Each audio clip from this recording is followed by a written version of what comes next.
मोठी स्पर्धा आहे. आमच्या काळामध्ये 70% डिस्टिंक्शन मिळवलं ते म्हणजे खूप मार्क पडले. 80-85%ला गुणवत्ता यादीत यायचे. आज 95%ला सुद्धा गुणवत्ता यादीमध्ये येण्यासाठी झटायला लागतं. आणि गुणवत्ता यादीमध्ये आल्यानंतर पुढच्या अभ्यासक्रमासाठी मग एंट्रन्स परीक्षा, जेईई आहे, नीट आहे, अनेक प्रकारच्या विविध नाटा आहे, या सगळ्या परीक्षा द्यायला पाहिजेत. त्याच्यात म्हणजे मूळच्या परीक्षेत आपल्याला यश मिळवायचं आणि त्याच्यानंतर प्रवेश परीक्षेत यश मिळवायचं. अशी बरीच आव्हानं आता सुरू झालेली आहेत. तेव्हा कुठं आपल्याला हवं तसा कोर्स, हवं तसं कॉलेज, हवं तसं गाव मिळतं. तर ही एवढी मोठी स्पर्धा आहे. आमच्या राज्य सहकारी बँकेला अलीकडेच 7 नवीन ब्रँचेसचं लायसन्स मिळालेलं आहे. 7 नवीन ब्रँच उघडणार आहोत. त्याच्यामध्ये सोलापूरला सुद्धा आम्ही एक ब्रँच उघडणार आहोत. आणि सर 35 जागांसाठी आम्ही नवीन अधिकारी नियुक्त करण्यासाठी 35 जागा आहेत. त्याच्यासाठी आम्ही जाहिरात दिली. विद्यार्थी मित्र, त्यासाठी 5000 अर्ज आलेले आहेत. ऑनलाईन ॲप्लिकेशन 35 जागांसाठी 5000. IBPS या एजन्सी मार्फत आम्ही ऑनलाईन टेस्ट घेणार आहोत. आता 35 साठी जर 5000 आले तर 4965 अर्ज आम्हाला निकाली काढायला लागणार आहेत. दुर्दैवानं स्टेट बँक ऑफ इंडियाच्या जेव्हा परीक्षा प्रोबेशनरी ऑफिसरच्या होतात तेव्हा हजारो नव्हे तर लाखो मुलं अर्ज करायला लागलेत. आणि मग त्याच्यामुळे elimination 1, elimination 2, elimination 3, 3 elimination rounds होत आहेत. तेव्हा मग कुठेतरी ते इंटरव्ह्यूला बोलवतात. म्हणजे आज या बँका, वित्तीय संस्था, IT कंपन्या यांच्यामध्ये पगार चांगला मिळतो म्हणून मुलांचे लोंढे तिकडे जायला बघतायत आणि उदंड स्पर्धा आहे. मग मला या बॅकग्राऊंडवर असं म्हणावंसं वाटतं की पगार जास्त चांगला मिळतो म्हणून बँका, वित्तीय संस्था, IT कंपन्यांकडे पळण्यापेक्षा विद्यार्थी मित्र हो, महाराष्ट्र लोकसेवा आयोग, केंद्रीय लोकसेवा आयोग, UPSC, MPSC यासारख्या स्पर्धात्मक परीक्षांचा सुद्धा आपण पहिल्यापासून जर अभ्यास केला, आपलं सामान्य ज्ञान वाढवलं तर न जाणे आपल्यापैकी अनेक जण deputy collector, RTO, DYSP, sales tax, income tax अशा विविध ठिकाणी शासकीय मानाच्या नोकऱ्या आपण मिळवू शकाल. त्यामुळे आपण अभ्यासक्रम झाल्यानंतर अशा स्पर्धात्मक परीक्षांकडे सुद्धा आपण या ठिकाणी लक्ष केंद्रित करावं असं मला वाटतं. त्याचबरोबर एक बँकर म्हणून सुद्धा मला सांगावंसं वाटतं की केवळ नोकरीच्याच मागं लागलं पाहिजे असं नाही. आज प्रधानमंत्री अनेक योजना आहेत. स्वतःचा व्यवसाय सुरू करण्यासाठी अनेक पद्धतीच्या वित्तीय संस्था काढलेल्या आहेत. मायक्रो फायनान्सिंग एजन्सीज काढलेल्या आहेत. स्मॉल फायनान्सिंग बँक्स काढलेल्या आहेत. मायक्रो फायनान्सिंग बँक्स आहेत. रेग्युलर आपल्या राष्ट्रीयकृत बँका, खाजगी बँका तर आहेत, पण ग्रामीण बँका, मायक्रो फायनान्स बँका या सगळ्या विशिष्ट लघु उद्योजकासाठी, मध्यमुदत उद्योजकांसाठी कर्ज देण्यासाठी, सवलतीच्या व्याजदरानं कर्ज देण्यासाठी, अनुदान मिळण्याच्या योजना. आपण थोडासा जर विद्यार्थी मित्र हो, आपला व्यवसायाच्या अनुषंगानं विचार केला तर तो सुद्धा आपल्याला फायदेशीर राहणार. कारण आज देशामध्ये अनेक पद्धतीच्या कर्ज योजना फ्लोट केल्या गेलेल्या आहेत की आपला बिझनेस उभा करण्यासाठी. अनुदान आता मिळतंय आणि म्हणून आपण खास करून ग्रामीण भागातली मुलं शहराकडे यायला बघतात. पण आज नाबार्ड सारखी संस्था आहे, state cooperative bank, district cooperative banks आहेत की ज्या क्रॉप लोनसाठी कर्ज देतात. त्याच्या बरोबरीनं शेतीपूरक उद्योगांसाठी अतिशय सवलतीच्या व्याजदरात कर्ज देतात. नाबार्डच्या अनेक योजना आहेत की ज्याच्यामध्ये आपण dairy, poultry, sericulture, horticulture, shrimp farming असे अनेक प्रोजेक्ट आपण आपल्या शेतामध्ये करू शकता. आपण व्यवसाय शेतीमध्ये सुद्धा प्रगत तंत्रज्ञान करण्यासाठी सुद्धा आपल्याला नाबार्डचं, राज्य सहकारी बँकेचं, जिल्हा सहकारी बँकांचं सवलतीच्या व्याजदरामध्ये कर्ज मिळू शकतं. ॲग्री क्लिनिक, मार्केटिंग इन्फ्रास्ट्रक्चर डेव्हलपमेंटसाठी अशा विविध केंद्र शासनाच्या योजना आहेत आणि त्याच्यासाठी आपण युवकांनी जरूर, युवक आणि युवतींनी सुद्धा, कारण सेल्फ हेल्प ग्रुप आहेत, महिलांचे सेल्फ हेल्प ग्रुप आहेत, तर त्यामुळे ग्रामीण भागातल्या विशेष करून युवक युवतींनी शहराकडे ओढा ठेवायचा, नोकरीच्या पाठीमागे लागायचं, त्याच्यापेक्षा स्वतःचा व्यवसाय करण्याकडे जर आपण लक्ष केंद्रित केलं तर मला वाटतंय आपल्याला नक्कीच त्याचा फायदा होईल. विद्यार्थी मित्र, एक बँकर म्हणून मला डिमॉनिटायझेशनवर 2 शब्द बोलणं आवश्यक वाटतं. कारण ही आत्ताची सध्याची जी परिस्थिती आहे, 8 नोव्हेंबर 2016 रोजी माननीय पंतप्रधानांनी रात्री 8 वाजता आपल्या चलनातल्या 500 आणि 1000च्या नोटा रद्दबातल केल्याची घोषणा केली आणि रिझर्व्ह बँकेनं ह्या 500, 1000च्या नोटा रद्दबातल केल्या आणि 9 नोव्हेंबरपासून आपल्या भारतीय चलनातल्या 15.44 लाख कोटी म्हणजे एकूण चलनातल्या 86% या नोटा रद्द झाल्या एका रात्रीत. हे आहे demonetisation. But what is monetisation?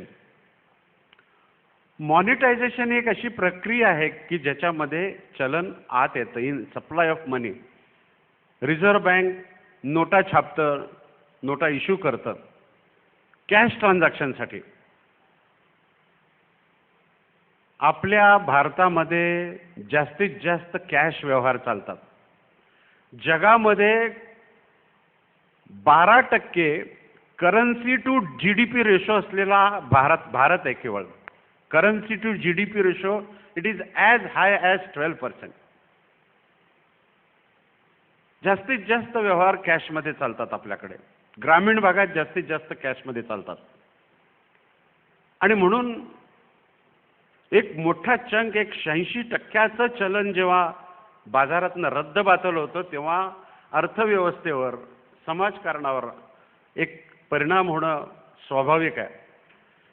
यापूर्वी सुद्धा काही डिमॉनिटायझेशन झाली. रिझर्व्ह बँकेचा सर अहवाल सांगतो की रिझर्व्ह बँक 1934 ला आली. 1938ला 10,000ची नोट होती, ती 1946ला विड्रॉ झाली. आणि पुन्हा रिझर्व्ह बँकेनं 1954 साली पुन्हा 10,000ची नोट काढली, ती 1978 पर्यंत होती. 1978ला रिझर्व्ह बँकेनं ती 10,000ची नोट रद्द केली, डिमॉनिटाईज केली. काही जणांनी पाहिल्या असतील त्या 10,000च्या नोटा एवढ्या मोठ्या होत्या. मी लहानपणी पाहिलेली आहे, आम्ही त्याला चादर म्हणायचो, एवढी मोठी. आता ही चादरीसारखी असलेली 10,000ची एवढी मोठी नोट 1978 साली जेव्हा चलनातनं रद्दबातल झाली तेव्हा अर्थकारणावर काय परिणाम झाला? तर विद्यार्थी मित्र काही झाला नाही, पत्रकार मित्र काही नाही झाला. काय कारण? त्याचं कारण असं आहे की हे जे 10,000चं चलन जेव्हा होतं ते संपूर्ण चलनातलं केवळ 5% होतं. It was just 5% of total currency. आणि त्यामुळे त्याचा काही डिमॉनिटाईज केल्यामुळे काही फारसा परिणाम नाही झाला. 5%ची करन्सी काढली. अनेक बँकांच्या ट्रेजरीमध्ये सुद्धा हे 10,000च्या नोट्स नव्हत्या, अनेक बँकांच्या. हा स्वतः रिझर्व्ह बँकेचा अहवाल म्हणतो. आणि म्हणून ज्या वेळेला 10,000ची नोट डिमॉनिटाईज केली, रद्दबातल केली, त्यावेळेला त्याचा काही फारसा परिणाम झाला नाही. परंतु आज ज्या वेळेला 1000 आणि 500च्या नोटा ज्या 86% आहेत, आपल्या अर्थव्यवस्थेमधलं हे एक कारण आहे की जे डिमॉनिटायझेशन करण्यामागे जी काही एक ऑब्जेक्टिव्ह होतं, प्रायमरी ऑब्जेक्टिव्ह आपल्याला पंतप्रधानांनी सांगितलेलंच आहे की आम्हाला ब्लॅक मनी इरॅडिकेट करायचं आहे, काळ्या पैशावर घाला घालायचा आहे.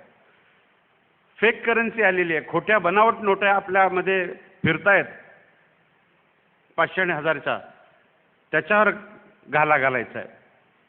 किंवा टेररिस्ट ॲक्टिव्हिटी ड्रग ट्रॅफिकिंग ह्यासारख्या हवालातनं जे कॅश फिरते ह्याच्यावर आम्हाला अटॅक करायचं आहे, हे पंतप्रधानांनी सांगितलं.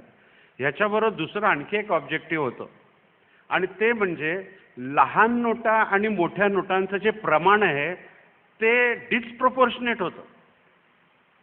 त्याचा इक्विलिब्रियम नव्हता. आता 86% of the currency was in 500 and 1000 rupees. म्हणजे big currency versus small currency, तर 14% स्मॉल करन्सी आणि 86% एवढी मोठी करन्सी. तो हा सुद्धा एक बॅलन्स नव्हता छोट्या वर्सेस मोठ्या नोटांचा. तो बॅलन्स सुद्धा करण्याचं एक ऑब्जेक्टिव्ह या ठिकाणी आहे. अर्थात ज्या वेळेला ही 86% रद्दबातल केली, त्याला अवधी दिला गेला 30 डिसेंबर. 30 डिसेंबरपर्यंत ज्यांच्याकडे नोटा आहेत त्यांनी त्या भरायच्या. तर 30 डिसेंबरपर्यंत सुद्धा जवळजवळ 90%पेक्षा जास्त 94% नोटा आल्या सुद्धा बँकांमध्ये. आमच्या बँकेमध्ये सुद्धा सुमारे 1000 कोटी आले. तरी देखील रिझर्व्ह बँकेनं 24,000ची जी विड्रॉ करण्याची लिमिट आहे ती अजूनही काढली नाही. का नाही काढली? पैसे आले पण ते रद्दबातल झालेले नोटा परत आल्या, पण नवीन नोटा ज्या होत्या त्या पूर्ण प्रमाणात आल्या नाहीत. एक अंदाज होता की 30 डिसेंबरपर्यंत होईल. स्वतः गव्हर्नरांनी सांगितलं की फक्त 60% म्हणजे 9 लाख कोटी फक्त चलन नव्यानं आलेले. आपण पाहिलेलं आहे की नवीन 500ची नोट छापली गेलेली आहे, 100च्या नोटा छापल्या गेलेल्या आहेत, नवीन 2000ची नोट इंट्रोड्यूस झालेली आहे. परंतु नवीन 2000, नवीन 500 आणि 100च्या पुन्हा ज्या नोटा छापल्या जात आहेत त्या ह्या 86%च्या गॅपला रिप्लेस करू शकल्या नाहीत, अजूनही रिप्लेस करू शकल्या नाहीत.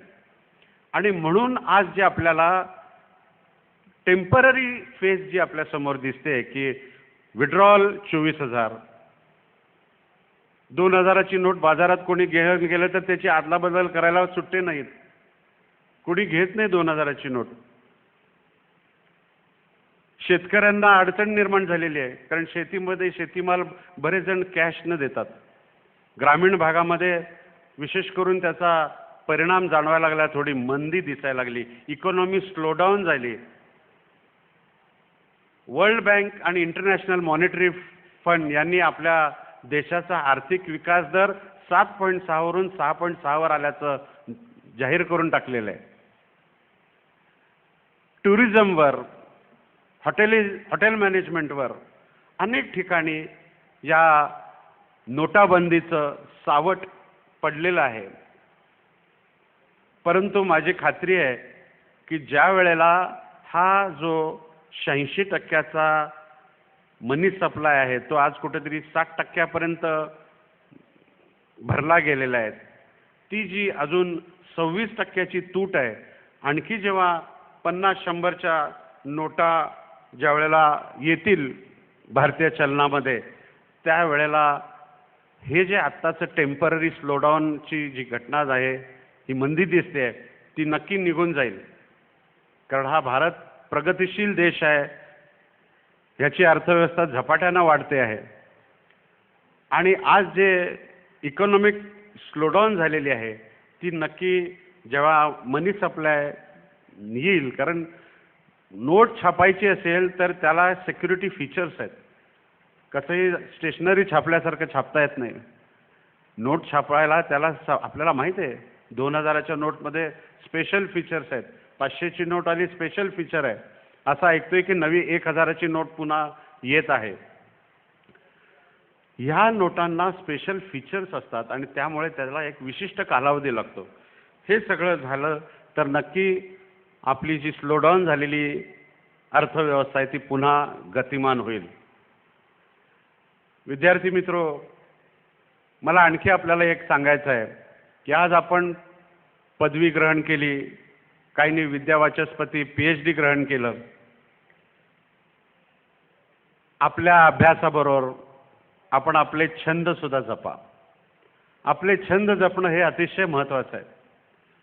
सरांनी बँकर म्हणून माझी ओळख करून देत असताना माझ्या छंदांबद्दल सुद्धा, माझ्या सांस्कृतिक ॲक्टिव्हिटीबद्दल सुद्धा काही परिचय करून दिला. मी माझे छंद अजून सुद्धा जोपासलेले आहेत. मला आनंद वाटला की अलीकडेच रिझर्व्ह बँकेला डेप्युटी गव्हर्नर म्हणून 42 वर्षाचे तरुण श्री विरल आचार्य यांची नियुक्ती झाली. ते केम्ब्रिजमध्ये अर्थशास्त्र शिकवत होते. रघुराम राजन देखील प्राध्यापक होते. तसे हे तरुण विरल आचार्य आज डेप्युटी गव्हर्नर आहेत. तेही विद्यादान करायचे अब्रॉड.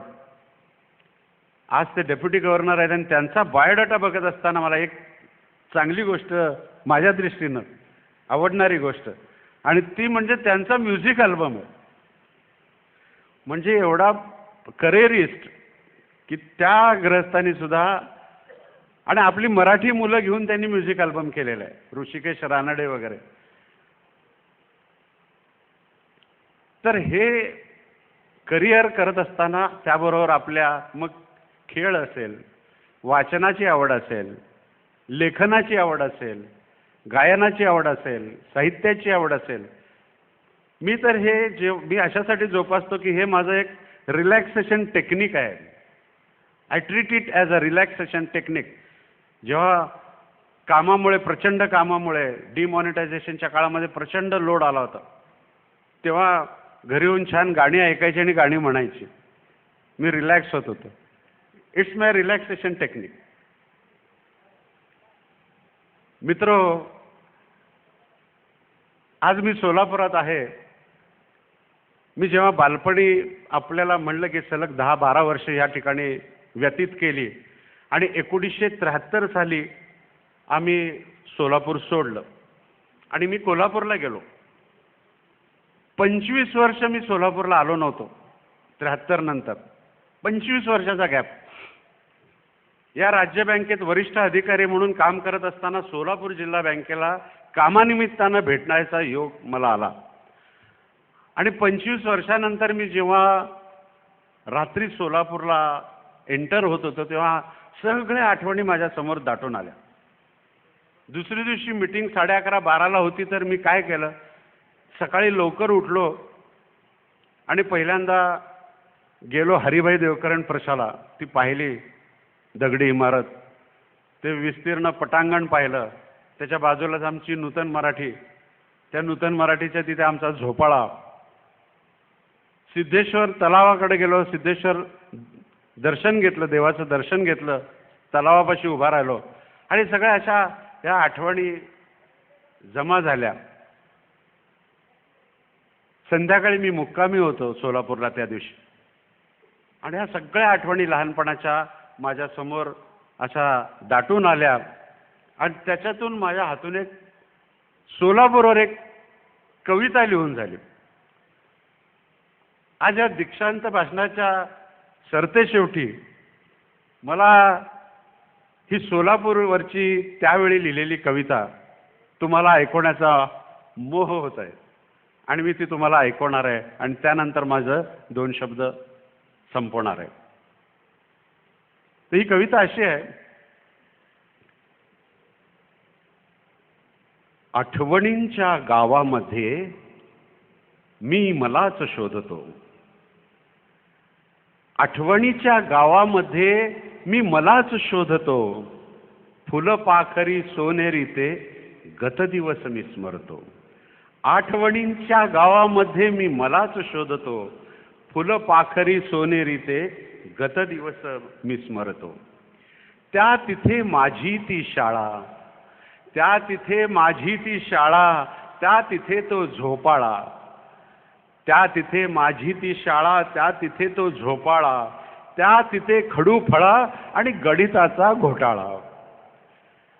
कोलांटी उडी मारत आले, दिवस भुरकन उडून गेले. कोलांटी उडी मारत आले, दिवस भुरकन उडून गेले. शाळेच्या या आवारात बालपण मी पाहतो. शाळेच्या या आवारात बालपण मी पाहतो. फुलपाखरी सोनेरी ते गतदिवस मी स्मरतो. आठवणीच्या गावामध्ये मी मलाच शोधतो. त्या तिथे मागे तलाव, त्या तिथे मागे तलाव, त्यामधील तो पडाव. त्या तिथे मागे तलाव, त्यामधील तो पडाव. पडावातून पाहून गाव, सुखावे हिवलाचा जीव. पाण्यामधल्या लहरीं समते, दिनही झाले पारखे. किनाऱ्याच्या मातीमध्ये किल्ला मी बांधतो. फुलपाखरी सोनेरी, गत दिवस मी स्मरतो. आणि शेवटचं कडवं मी असं लिहिलंय, बालपण गेले माझे त्या गावात हरवून. बालपण गेले माझे त्या गावात हरवून. निर्व्याज ते क्षण सारे गेले कसे निसटून.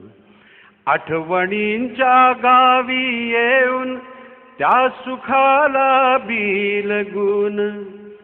आठवणींच्या गावी येऊन त्या सुखाला बिलगून. बालपणाच्या छोटू संगे हितगुज मी करतो. बालपणाच्या छोटू संगे हितगुज मी करतो. फुलपाखरी सोनेरी, गत दिवस मी स्मरतो. आठवणीच्या गावामध्ये